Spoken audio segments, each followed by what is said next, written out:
কালকে একটা ভিডিও দিয়েছিলাম যে জেল পুলিশের কৈলাসহরের পৌরসভার একজন সদস্য চাকরি পেয়েছেন। তো এই ভিডিওটা দেওয়ার পরে একটা কমেন্ট স্ক্রিনে রেখেছি, উনি লিখেছেন যে যদি উনি পৌরসভার সদস্য না হন তাহলে আমার নাকি খবর আছে।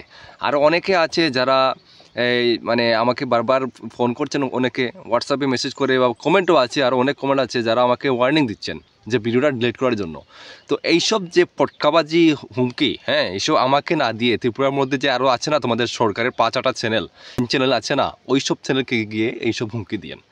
ত্রিপুরা এক্সাম ক্রেকার কখনো অন্যায়ের বিরুদ্ধে কথা বলতে কোনোদিনও পা পেছোয়নি, আর আজও পিছোবে না। ঠিক আছে, ত্রিপুরা এক্সাম ক্রেকার যেখানে অন্যায় দেখেছে বেকারদের বিরুদ্ধে সবসময় আওয়াজ তুলেছে। এখানে কোনো ত্রিপুরা এক্সাম ক্রেকারের সরকারের সাথে কোনো হিংসা নেই।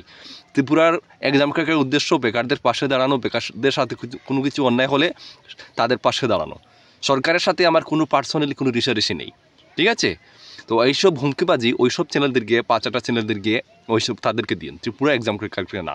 আর এই যে ভিডিও যেটা দেখেছেন, উনি নিজের মুখে বক্তব্য দিয়েছেন যে উনি পৌরসভার সদস্য ছিলেন 2 বছর 3 মাস আগে উনি জেল পুলিশের চাকরি পেয়েছেন। অথচ আমি কেন ত্রিপুরাতে যারা এই 5-8টা চ্যানেলগুলো আছে না, ওরাও বলতে পারবে না যে ত্রিপুরাতে এরকম জেল পুলিশের কোনো নিয়োগ হয়েছে বা নোটিফিকেশন এসেছে, এরকম তারাও বলতে পারবে না।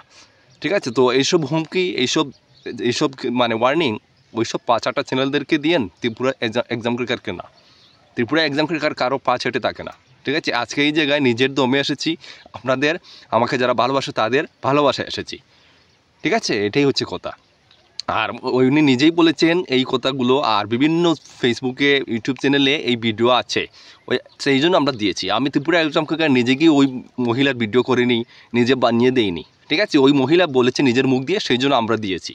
এখন যদি ওই মহিলা মিথ্যা বলে থাকে সেটা আমার দেখার না, ওইটা ওই মহিলার ব্যাপার। ঠিক আছে, মহিলা কেন মিথ্যা যদি বলে থাকে তাহলে ওই মহিলাকে গিয়ে ধরুন।